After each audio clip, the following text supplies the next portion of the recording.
नमस्कार दोस्तों, आज की कथा में हम सुनेंगे महाप्रभु श्री जगन्नाथ जी की 3 कथाएं। अगर आपको कथा अच्छी लगे तो वीडियो को लाइक, सब्सक्राइब और शेयर जरूर कीजिएगा। कर्माबाई को मारवाड़ की मीरा भी कहा जाता है। जब जब भगवान कृष्ण का उल्लेख आता है तो माँ कर्मा का नाम भी आ ही जाता है। वे भगवान की महान भक्त थी और भगवान श्री कृष्ण उनके हाथ से प्रतिदिन भोग ग्रहण कर भोग की थाली रिक्त कर देते थे। कर्माबाई का जन्म राजस्थान के नागौर जिले की मकराना तहसील के कालवा गांव में हुआ था। इस गांव में जीवन राम डुंडी के घर चैत्र मास कृष्ण पक्ष की एकादशी पर एक पुत्री का जन्म हुआ। भगवान से बहुत मन्नती मांगने के बाद इनका जन्म हुआ और उनका नाम रखा गया कर्मा। कर्मा के चेहरे पर एक अनोखी आभा रहती थी। जीवन राम स्वयं धार्मिक पुरुष एवं अनन्य कृष्ण भक्त थे। उन्होंने अपने घर में कृष्ण भगवान का मंदिर बना रखा था। वे प्रतिदिन भगवान कृष्ण की पूजा करते और भोग लगाते तथा भगवान को भोग लगाने के बाद ही भोजन ग्रहण करते। यह उनके घर का नियम था। इसी प्रकार समय बीतता गया। कर्माबाई प्रतिदिन अपने पिता को भगवान श्री कृष्ण की पूजा करते देखती, उनको भोग लगाते देखती। यही सब देखते सीखती कर्माबाई का बचपन बीत रहा था। अंततः बचपन से ही उस नन्ही कर्मा में भक्ति भाव के संस्कार थे।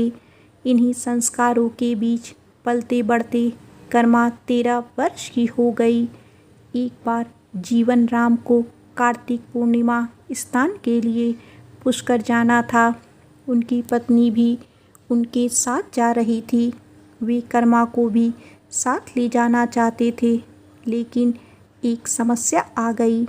उनकी अनुपस्थिति में भगवान को भोग कौन लगाता, इसीलिए उन्होंने कर्मा को यह जिम्मेदारी सौंपी और बोले, पुत्री, हम दोनों पुष्कर स्नान के लिए जा रहे हैं। तुम सुबह भगवान को भोग लगाना और उसके बाद ही भोजन करना। कर्मा ने यह जिम्मेदारी सहर्ष स्वीकार कर ली।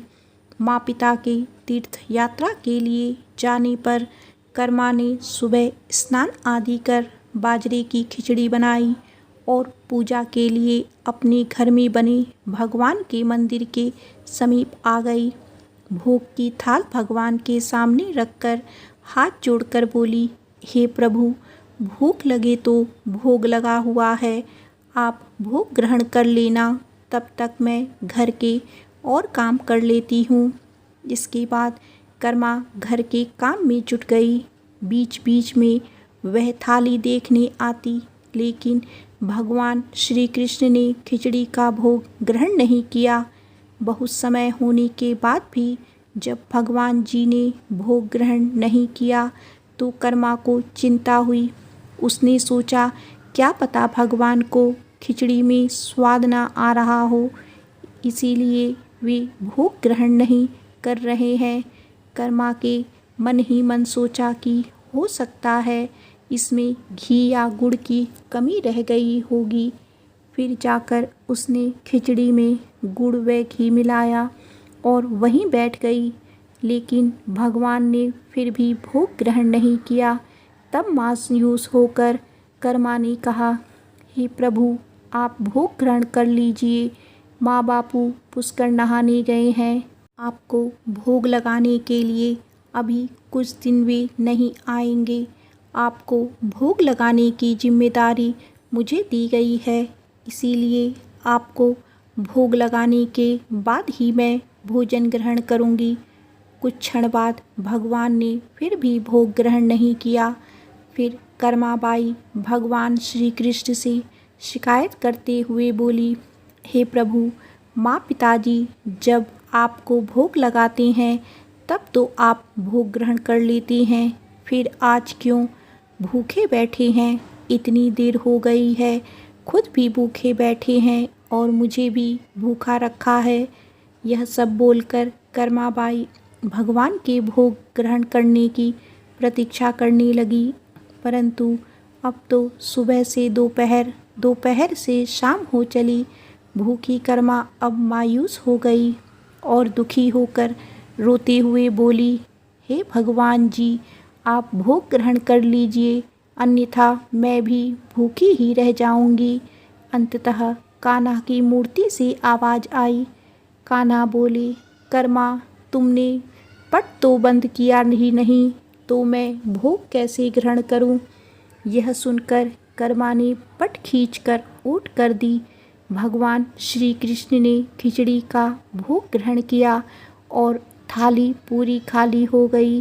कर्माबाई ने पलटकर देखा तो भोग की थाली में भोग रिक्त हो गया था। तब कर्मा बोली, भगवान, इतनी सी बात थी तो पहले बता देते, खुद भी भूखे बैठे और मुझे भी भूखा बिठा रखा था। इसके बाद कर्मा ने भी खिचड़ी खाई। अब तो प्रतिदिन कर्माबाई खिचड़ी बनाती और कान्हा जी भी प्रतिदिन भोग ग्रहण करने आते। इसी बीच कर्माबाई ने सोचा कि सबसे पहले कान्हा जी को भोग लगा देना चाहिए, क्या पता उन्हें जल्दी भूख लग जाती हो। कर्मा मन ही मन विचार करने लगी, हो सकता है घर की साफ सफाई, नहाने धोने के कारण भगवान के भोग में देर हो जाती हो। फिर क्या था, वह सबसे पहले उठकर बिना किसी कार्य को पूरा करे भोग बनाती और प्रभु को भोग लगा देती। फिर कर्माबाई अपने दिन भर के कार्य करती। कुछ दिनों बाद उनके माँ बापू तीर्थ से लौट आए। आते ही पिता ने लाडली पुत्री से पूछा, पुत्री, तुमने किसी भी दिन भगवान को भूखा तो नहीं रखा? कर्मा बोली, नहीं पिताजी, मैंने भगवान जी को प्रतिदिन भोग लगाया। फिर कर्माबाई की माता किसी काम से रसोई घर में गई तो उन्होंने देखा कि जाते समय तो गुड़ का मटका पूरा भरा हुआ था, अब खाली कैसे हो गया। उन्होंने कर्मा को बुलाया और पूछा, पुत्री, गुड़ कहाँ है?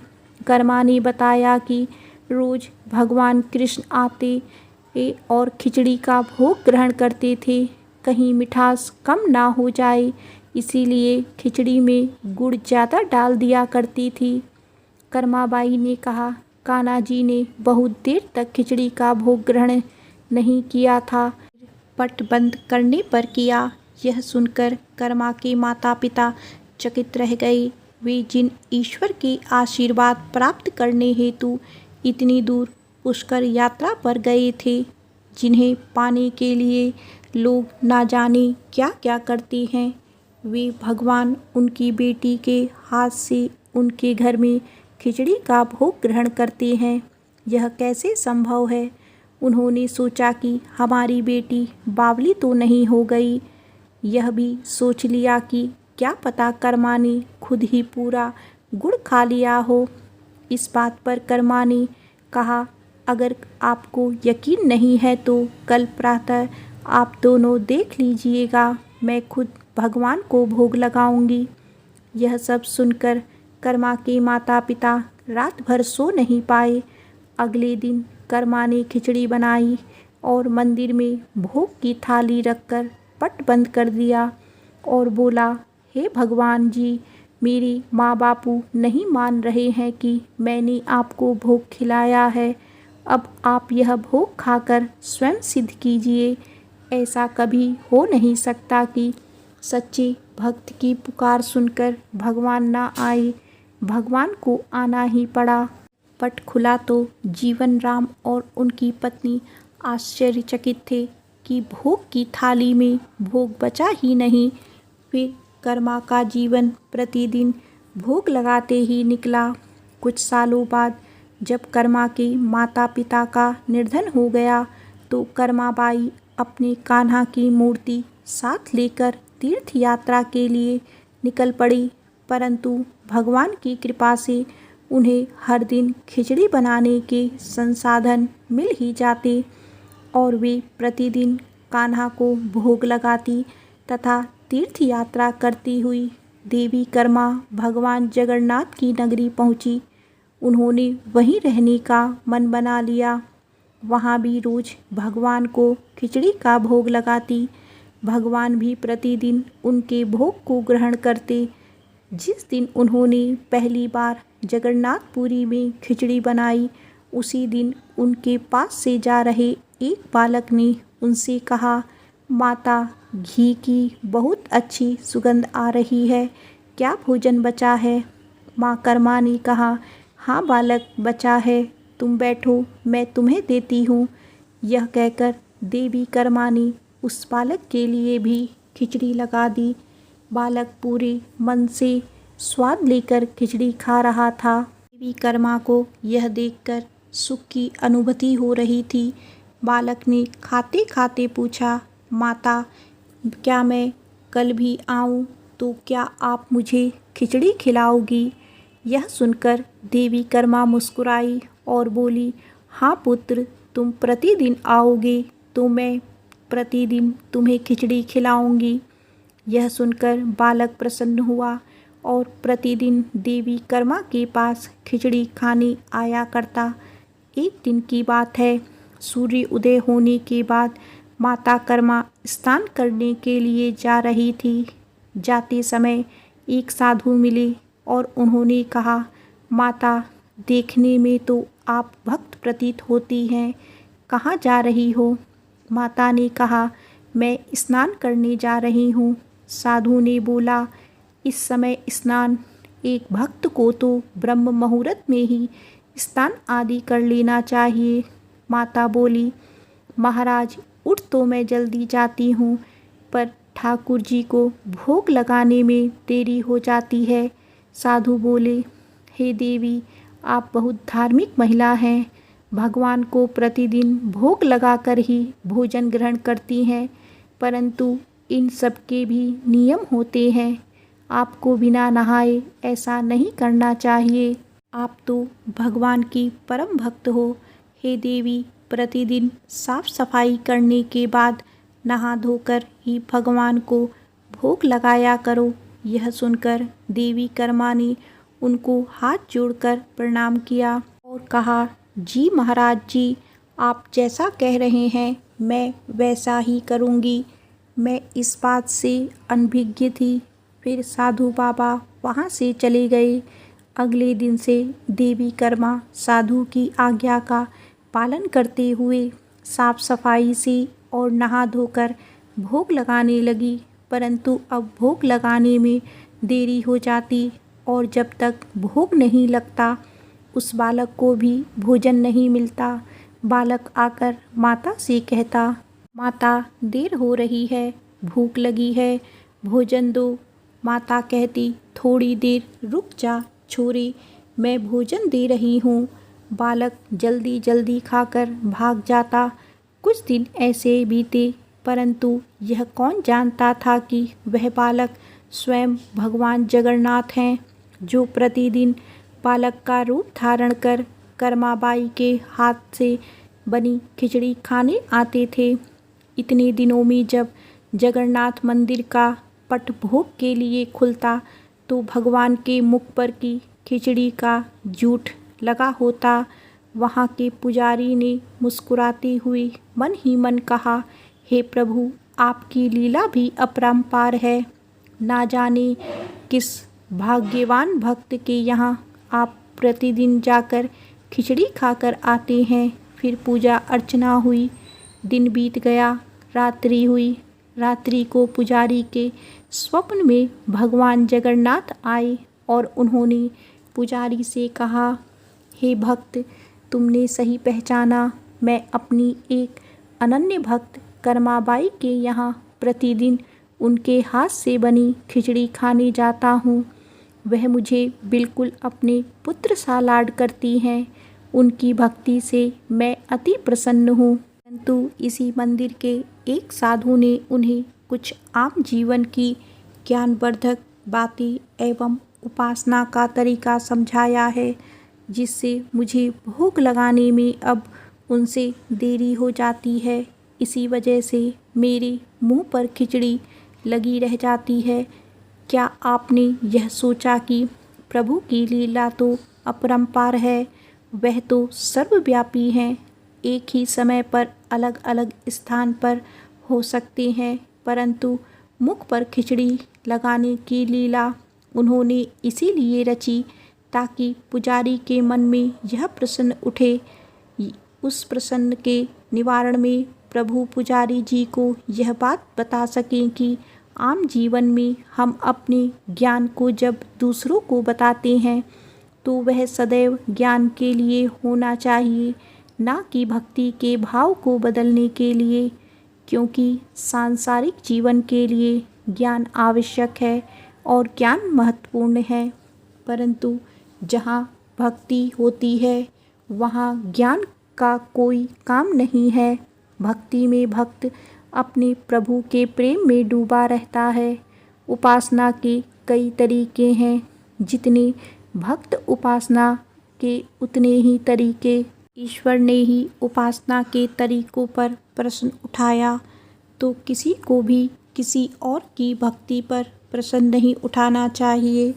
जो महिला प्रभु की बिना नहाए खाना देती है, उसका भाव सिर्फ इतना था कि मेरे प्रभु को जल्दी खाना मिल जाए, वह भूखे ना रह जाए, और यह प्रेम भाव प्रभु के लिए हर नियम से ऊपर था। इन बातों को सुनकर पुजारी जी ने साधु बाबा को बुलवाकर यह बात कही। साधु बाबा को भी अपनी गलती का एहसास हुआ कि भगवान और भक्त के बीच में आ रहे थे, और उन्होंने बिना समय गवाए माता कर्मा के पास जाकर कहा कि हे देवी, आप जैसे प्रभु को पहले भोग लगाती थी वैसे ही लगाइए। मैं आपकी भक्ति नहीं समझ पाया, इसीलिए मुझे क्षमा करें। देवी कर्मा ने कहा, जी ठीक है, मैं कल से फिर से उसी समय पर वैसे ही भोग लगाऊंगी। माता कर्मा ने फिर उसी तरीके से भोग लगाना शुरू कर दिया, और भगवान के मुख पर खिचड़ी का जूठ अब नहीं लगा रहता था। ऐसे ही कई वर्ष बीत गए। एक दिन पुजारी ने देखा भगवान जगन्नाथ की आँखों से आंसू बह रहे हैं और वह भोग ग्रहण नहीं कर रहे। तब उन्होंने मन ही मन भगवान से पूछा, हे प्रभु, ऐसा कौन सा अपराध हुआ हमसे कि आपने भोग ग्रहण नहीं किया? मैं आपकी आँखों से आंसू भी बह रहे हैं, और प्रभु, यदि हमसे कोई अपराध हुआ है तो हमें क्षमा करें और भोग ग्रहण करें। स्वप्न में भगवान बोले, पुजारी जी, आज मेरी माँ कर्माबाई इस लोक को छोड़कर मेरी निज लोक को विदा हो गई है। अब मुझे कौन खिचड़ी बनाकर खिलाएगा और कौन मुझे अपने बेटे की तरह लाड करेगा? अगले दिन पुजारी ने कहा, प्रभु, माँ की कमी को तो कोई भी पूरा नहीं कर सकता, परंतु माता कर्मा द्वारा प्रतिदिन आपको लगाया जाने वाला खिचड़ी का यह भोग उन 56 भोगों से सर्वप्रथम पहले दिया जाएगा। यह प्रथा अनंत काल तक चलती रहेगी। इस तरह आज भी जगन्नाथ भगवान को खिचड़ी का भोग सबसे पहले लगाया जाता है। उसी दिन से भगवान जगन्नाथ के भोग में कर्माबाई की खिचड़ी भी चढ़ने लगी। यह थी भक्त कर्माबाई की कथा और उनके खिचड़ी से जुड़ी प्रभु की लीला। एक बार प्रेम से बोलिए, भगवान श्री जगन्नाथ जी महाराज की जय। आइए अब जानते हैं भगवान श्री जगन्नाथ जी 15 दिनों के लिए बीमार क्यों पड़ते हैं। श्री जगन्नाथ के बीमार होने का राज जानकर आप अपने आंसू नहीं रोक पाएंगे। ये बात तो सब जानते हैं कि हर व्यक्ति अपने इष्ट की सेवा करता है ताकि उसे उनकी कृपा मिल सके, लेकिन क्या किसी ने सुना है कि भगवान भी अपने भक्तों की सेवा करते हैं ताकि उन्हें कभी कोई कष्ट ना आए? जी हाँ, सुनने में थोड़ा अजीब लगता है कि भगवान ने अपने भक्त की सेवा की, लेकिन ये सच है, भगवान श्री कृष्ण अपने किसी भी भक्त को दुख में नहीं देख सकते। इसीलिए उन्हें भक्त वत्सल भगवान के नाम से भी जाना जाता है। आज हम बात करेंगे उनके प्रिय भक्त माधव दास के बारे में, जिनकी भक्ति के भाव को देखकर भगवान जगन्नाथ उनकी सेवा करने के लिए विवश हो गए। जगन्नाथपुरी में माधव दास नाम के एक भक्त रहते थे। माधव दास जी सांसारिक मोह माया से दूर रहते थे और केवल भगवान जगन्नाथ के भजन व दर्शन करते थे। माधव दास जी भगवान जगन्नाथ को अपना मित्र मानते थे और वे हमेशा जगन्नाथ जी से बातें करते और उनके साथ खेलते थे। इस प्रकार माधव दास अपनी भक्ति में सदैव मस्तमग्न रहते थे। एक बार ऐसा समय आया जब माधव दास जी को अतिसार यानी उल्टी दस्त का रोग हो गया, जिसकी वजह से वह इतने दुबले हो गए कि उनसे उठना बैठना भी नहीं हो पा रहा था। उनकी इस हालत को देखकर आसपास के लोग उनकी सेवा करने के लिए आते, लेकिन माधव दास उनसे कह देते कि मेरे तो एक जगन्नाथ ही है, वही मेरी रक्षा करेंगे। ऐसा करते करते जब रोग बहुत बढ़ गया, तब भगवान से भी अपने भक्त की हालत नहीं देखी गई और वे स्वयं सेवक बनकर उनके घर पहुँचे और माधव दास से कहने लगे, क्या हम आपकी सेवा कर दें? माधव दास का रोग इतना बढ़ गया था कि उन्हें पता भी नहीं रहता था कि वे कब मल मूत्र त्याग देते थे और वैसे ही गंदे वस्त्र में पड़े रहते थे। अपने भक्त की यह दशा भगवान से देखी नहीं गई और वे स्वयं माधव दास के वस्त्रों को अपने हाथों से साफ करते। इसके बाद भगवान माधव दास के पूरे शरीर को साफ किया करते और उन्हें स्वच्छ रखते थे। कुछ समय बाद जब माधव दास की चेतना वापस आई तो वे तुरंत ही भगवान जगन्नाथ जी को पहचान गए और कहने लगे, हे प्रभु, मेरी रक्षा के लिए आप स्वयं आ गए। माधव दास ने भगवान से पूछा, प्रभु, आप तो त्रिभुवन के स्वामी हैं, तो फिर आप मेरी सेवा क्यों कर रहे हैं? यदि आप चाहें तो मेरे रोग को पल भर में ही दूर कर देते और प्रभु, यह सब आपको नहीं करना पड़ता। भगवान ने कहा, हे माधव, मुझसे मेरी प्यारे भक्तों का कष्ट नहीं सहा जाता, इसीलिए मैंने यहाँ आकर तुम्हारी सेवा की। जो नियति में लिखा हो उसे भोगना तो अवश्य ही पड़ता है, इसीलिए मैंने तुम्हें ठीक नहीं किया। यदि मैं अभी तुम्हारे रोग को ठीक कर दूं तो तुम्हें यह भोगने के लिए पुनः जन्म लेना होगा।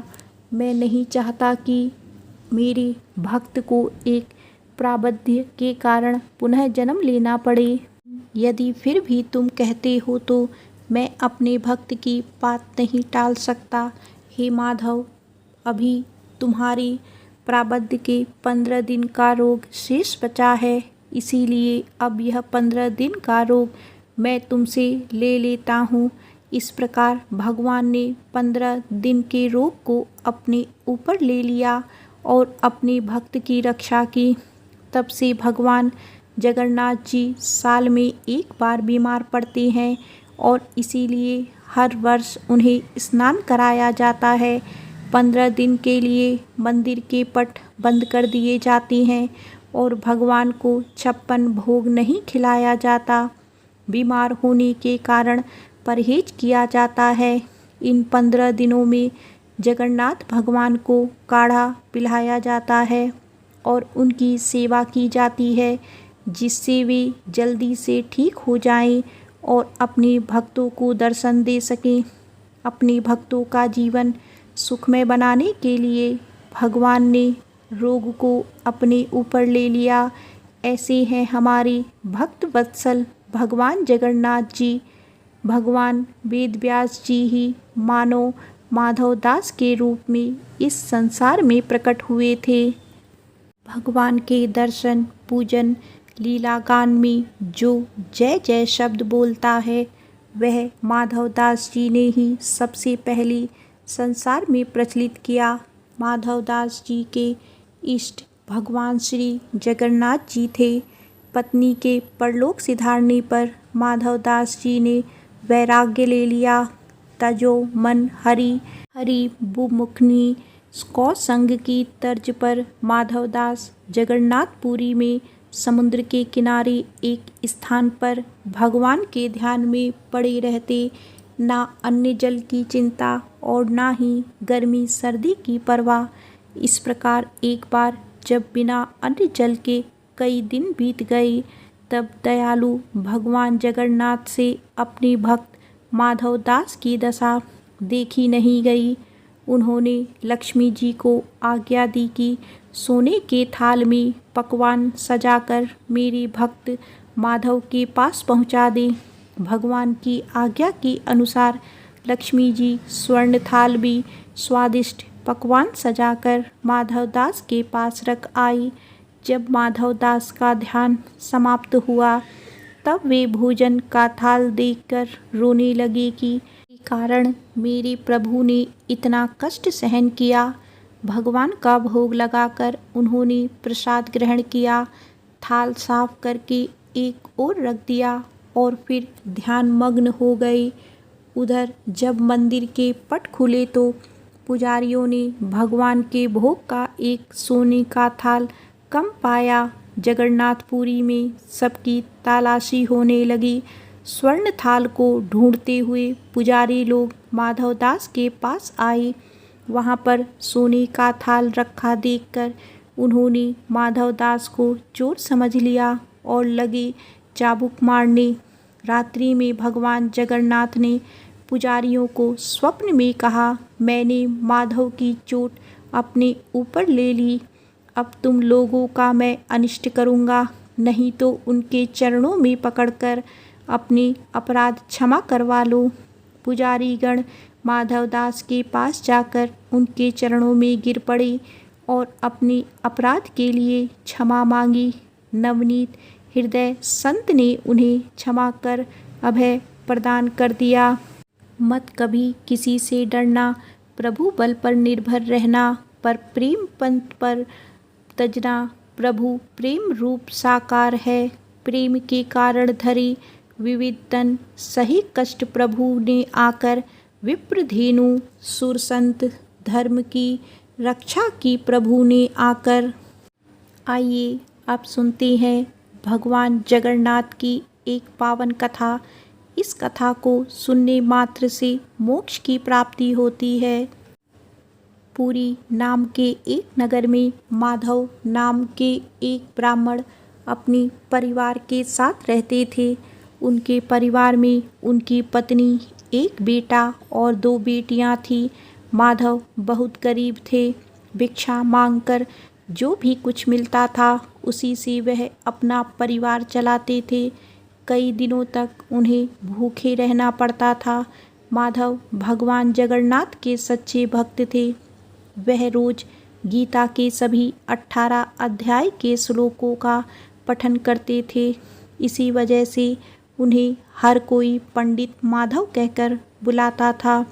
नियमित रूप से भगवान की भक्ति में लीन रहते और रोजाना गीता पाठ करने से उनकी चेतना शक्ति जागृत हो गई। वह दुनिया के मायाजाल से खुद को अलग समझने लग गए। उन्हें यह पूरा संसार और सारे रिश्ते नाते माया के जाल लगने लगे। उन्हें यह एहसास होने लगा कि इस संसार में कोई किसी का नहीं है। एकमात्र ईश्वर ही सत्य है, बाकी सब झूठ है। अब उन्होंने हरि नाम को अपने जीवन का आधार और लक्ष्य बना लिया। वह जहाँ भी जाते बस भगवान जगन्नाथ के नाम का भजन करते रहते। भिक्षा मांगकर किसी तरह उनका घर चल रहा था। लेकिन कुछ समय बाद पूरे नगर में अकाल की स्थिति हो गई। हर कोई दाने दाने को मोहताज हो गया। ऐसे में माधव को भिक्षा नहीं मिल पा रही थी। वह कई गांव में घूमते तो मुश्किल से थोड़ा बहुत अनाज मिल पाता, लेकिन उनके चेहरे पर कभी उदासी नहीं आती थी। वह भगवान की भक्ति में लीन रहते थे, लेकिन उनकी पत्नी बच्चों के भूखे रहने के कारण बहुत चिंतित रहते थे। माधव की पत्नी ने कहा, इतने कम अनाज में हमारा गुजारा कैसे होगा? हमारे बच्चों का पेट नहीं भरता है। उन्हें भूखा देखकर मुझे बड़ी तकलीफ होती है। माधव ने कहा, तुम चिंता मत करो, भगवान जगन्नाथ जी की कृपा से सब अच्छा हो जाएगा। उन पर विश्वास करो। पत्नी झल्लाकर चली गई और माधव भगवान की भक्ति में लीन हो जाते हैं। एक दिन वह सुबह सुबह नहा धोकर गीता का पाठ कर रहे थे। कुछ श्लोक पढ़ने के बाद उनके शरीर के सभी अंग पुलकित होने लगे। तभी उनकी पत्नी आकर उनसे कहने लगी, आज घर में अनाज का एक दाना भी नहीं है। आप जाकर कहीं से कुछ लेकर आइए, नहीं तो आज फिर से हमें भूखा रहना पड़ेगा। हम तो फिर भी किसी तरह भूखे रह लेंगे, लेकिन बच्चों को हमेशा भूखा कैसे रखें?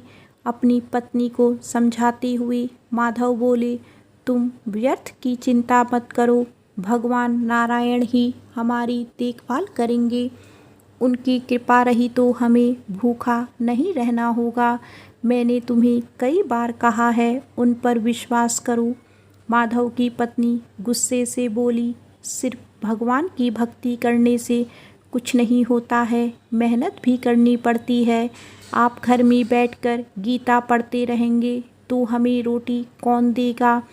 गुस्से में आकर वह काफ़ी कुछ बोल गई और माधव चुपचाप सुनते रहे। फिर वह एक श्लोक पढ़ने लगे जिसका अर्थ था, जो मेरे दिव्य स्वरूप को ध्यान में रखकर पूजा करते हैं, मैं उनकी हर आवश्यकता को पूरा करता हूँ और अपने भक्त की हर इच्छा की पूर्ति करता हूँ। माधव की पत्नी ने कहा, यह तो द्वापर युग की बात है, लेकिन क्या इस घोर कलयुग में भगवान जगन्नाथ आपके लिए भोजन भेज देंगे? अगर आपने भौतिक वस्तुओं का त्याग नहीं किया तो आप बेवजह भूखे रहकर अपने और अपने परिवार की मौत का कारण बनेंगे। पत्नी से इस तरह की बातें सुनकर माधव क्रोधित हो गई। उनकी पत्नी पहले से ही गुस्से में थी। ऐसे में उनसे पत्र पर लिखे श्लोक के ऊपर 3 लाइन खींच दी। पत्नी के इस व्यवहार से माधव के क्रोध का ठिकाना नहीं रहा। भक्त के सामने उसके भगवान की अवहेलना सहन नहीं की जा सकती। इसीलिए क्रोधित और दुखी माधव अपने गीता को लेकर भिक्षाटन के लिए निकल पड़े। अपनी प्रिय भगवत गीता की ऐसी हालत से वह मन ही मन अत्यंत दुखी थे। उन्होंने कहा, हे भगवान, मुझे क्षमा कर दीजिए। आज मेरी वजह से इस गीता की यह हालत हुई है। मैं अपने आप को कैसे क्षमा करूं? माधव बिलख बिलख कर रो रहे थे। उनकी ऐसी हालत देखकर भगवान को उन पर दया आ गई। भगवान जगन्नाथ ने बालक का वेश धारण कर लिया और एक बड़े बर्तन में तरह तरह के भोज्य पदार्थ, अनाज और द्रव्य लेकर माधव के घर पर जा पहुँचे और बाहर खड़े होकर आवाज़ लगाई, घर में कोई है? बालक की आवाज़ सुनकर माधव की पत्नी बाहर आई। यह सब तुम्हारे पति ने भेजा है, इसे ले जाओ। मुझे कहीं और जाना है, मेरे पास बहुत सारे काम हैं। सब देखकर ब्राह्मण पत्नी को बहुत आश्चर्य हो रहा था। उनके मुख से एक भी शब्द नहीं निकल रहे थे। उसने मन में मन सोचा, नगर में भुखमरी फैली हुई है। ऐसे हालात में इतनी सारी अनाज और भोजन कोई कैसे दे सकता है? वह सोचने को मजबूर हो गई कि तभी उसकी नज़र बालक के मुख पर गई। अरे, यह क्या? तुम्हारे मुख से तो खून निकल रहा है। बालक भरे भगवान श्री जगन्नाथ जी ने कहा, तुम व्यर्थ की चिंता मत करो माता। मेरे एक मित्र से थोड़ी सी लड़ाई हो गई है, उसी वजह से मेरी जीभ थोड़ी सी कट गई है। यह थोड़ी देर में ठीक हो जाएगा। अनाज से भरा बर्तन देकर वह बालक अदृश्य हो गया, जिससे ब्राह्मण पत्नी और ज़्यादा आश्चर्यचकित हो गई। उन्हें कुछ समझ में नहीं आ रहा था कि यह सब क्या हो रहा है। कुछ देर बाद माधव घर लौटे तो उन्हें तुलसी और चंदन की अद्भुत खुशबू आ रही थी। उनका पूरा घर खाद्य सामग्री से भरा था।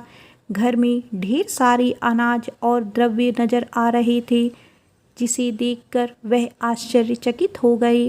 तब उन्होंने अपनी पत्नी से इस बारे भी पूछा तो उन्होंने बालक की सारी बात बताई। अपनी पत्नी की बात सुनकर माधवदास बोले, इसका मतलब वह साक्षात भगवान जगन्नाथ थे, जो स्वयं यहाँ आए थे। माधव के आनंद का ठिकाना नहीं रहा। वह खुशी से नाच रहे थे।